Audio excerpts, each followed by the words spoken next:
আসসালামু আলাইকুম বন্ধুরা, কেমন আছেন সবাই? চলে এলাম নতুন একটি ভিডিও নিয়ে।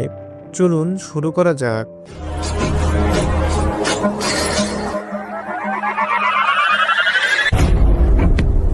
লালপুর নাটোর জেলার একটি ঐতিহ্যবাহী উপজেলা।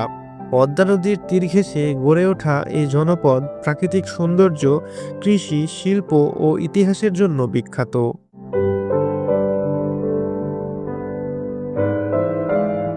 লালপুরের ইতিহাস বহু পুরনো। একসময় এখানে নীলকুঠির প্রভাব ছিল, যা ব্রিটিশ শাসনের নিদর্শন। মুক্তিযুদ্ধের সময়ও লালপুরে বীরত্বপূর্ণ লড়াই হয়েছিল। এখনো এখানে সেই স্মৃতিস্তম্ভ গর্বের সঙ্গে দাঁড়িয়ে আছে, যেটা শহীদ ঠাকুর নামে পরিচিত। লালপুর কৃষিনির্ভর এলাকা। এখানে আখ, কলা, আমসহ বিভিন্ন ফসল চাষ হয়ে থাকে। দেশের অন্যতম প্রধান চিনি কল নর্থ বেঙ্গল সুগার মিল এখানেই অবস্থিত, যা অর্থনীতিতে গুরুত্বপূর্ণ ভূমিকা রাখে। লালপুর কাঁসা পিতল শিল্পের জন্য বিখ্যাত। দক্ষ কারিগরের হাতে তৈরি এই পিতল ও কাঁসার জিনিসপত্র সারা দেশে সমাদৃত।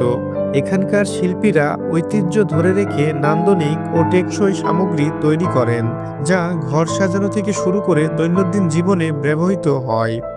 লালপুরের মানুষের জীবন সহজ সরল, অতিথিপরায়ণ। এখানকার বড়াল ব্রিজ, পদ্মার তীর আর বিভিন্ন ধর্মীয় স্থাপনাগুলো দর্শনার্থীদের জন্য আকর্ষণীয়। আমাদের লালপুরের অন্যতম আকর্ষণ গ্রিন ভ্যালি পার্ক। পরিবার ও বন্ধুদের নিয়ে সময় কাটানোর জন্য এটি একটি দারুণ স্থান। চারপাশের সবুজ প্রকৃতি, খোলামেলা পরিবেশ আর বিনোদনের নানা সুযোগ এটিকে বিশেষ করে তুলেছে।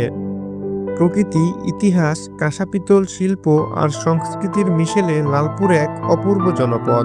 আপনারা যদি কখনো নাটোরে আসেন, লালপুরে ঘুরে যাওয়া, কাঁসা পিতলের জিনিস দেখা আর গ্রিন ভ্যালি পার্কে সময় কাটানো কিন্তু মিস করবেন না।